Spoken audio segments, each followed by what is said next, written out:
What's up guys, Houndish here, and today we're going to jump in and talk about some of the most farmable weapons in Destiny 2, a few of which are thanks to recent updates where Bungie have made some weapons guaranteed drops, but also we're going to look at some of the best target farmable activities in the game, with some focus on activities which are free to play, and a few which don't require a pre-made fire team. I think free to play loot right now is better than it's ever been, so it's worth looking at that, but we'll also focus on some paid and fire team content. And I know for a lot of veteran players will know about these activities and drops, but if you're looking for some guidance on where to get good weapons which drop consistently enough to farm, then hopefully the video will be helpful. And if it is, be sure to drop a rating down below.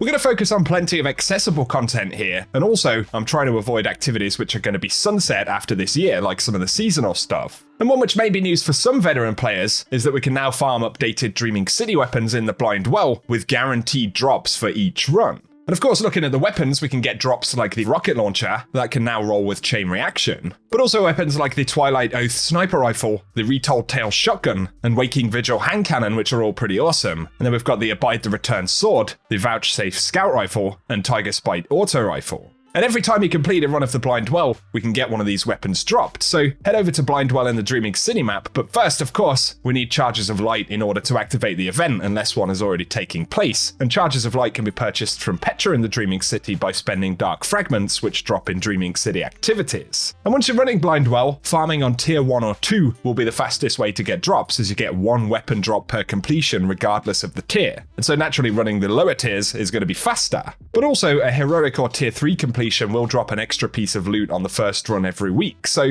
it may be worth doing one of those after reset, and otherwise lower tiers are perfectly fine for drops and faster to farm. Plus, if you're looking for Prime or Umbral Engrams and items for leveling up, a lot of these will also drop in Blind Well. The next activity we should talk about is Dares of Eternity. Quite possibly the best playlist in the game, as it's a very farmable and populated playlist, and certainly some of the most rewarding free-to-play content in Destiny 2. So we can run the activity and open loot chests, as well as getting weapon drops on boss kills inside of the activity, and they drop pretty plentifully, but also you can complete bounties from the Star Horse vendor in the Treasure Hoard to pick up Paraversal Hall packages which also drop weapons, and those packages are purchased with strange coins which drop in the activity, but strange coins can also be traded at the Star Horse for treasure keys, and then we can open a chest near Xur in the Treasure Hoard for extra weapons. So it's a highly rewarding loop, and in terms of drops, we can pick up things like Retracted Path, the first legendary trace rifle in Destiny 2, and it can roll some really good perks. I've got one with Subsistence and Frenzy, which is pretty cool. But also there are weapons like Half-Truths, an awesome looking sword which also has new perks like Eager Edge to extend sword lunge.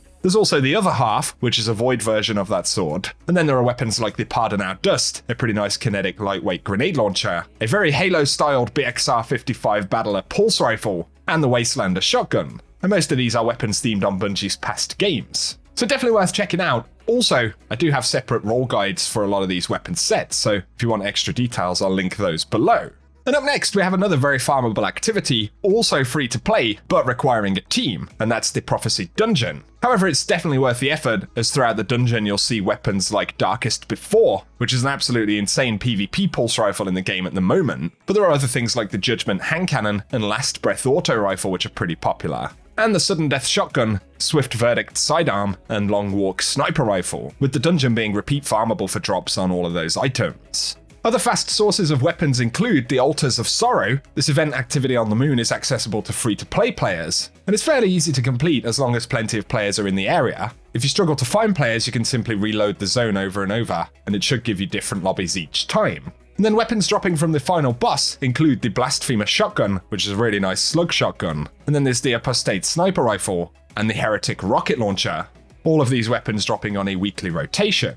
So something else to check out right there. It's also worth mentioning that Eris Morn bounties will drop moon weapons, but these are tied to the Shadowkeep expansion. There are drops like the Loud Lullaby hand cannon, the One Small Step shotgun, and a bunch more which I'll link a video about down below, and they're very targetable because we can pick up bounties to earn them from the Lectern of Enchantment next to Eris. And to grab those we have to pick up Phantasmal Fragments by completing activities on the moon. We can then turn those fragments into a Phantasmal Core and spend that on a bounty which will give a preview of what the weapon drop will be. And the final specific activity I wanted to mention would be the Grasp of Avarice dungeon. It isn't a free-to-play activity requiring the 30th anniversary pack, but there are some really good weapons, and it's very farmable. The good thing with this is that we can run the dungeon as many times as we like to get random rolled versions of loot that we've picked up before.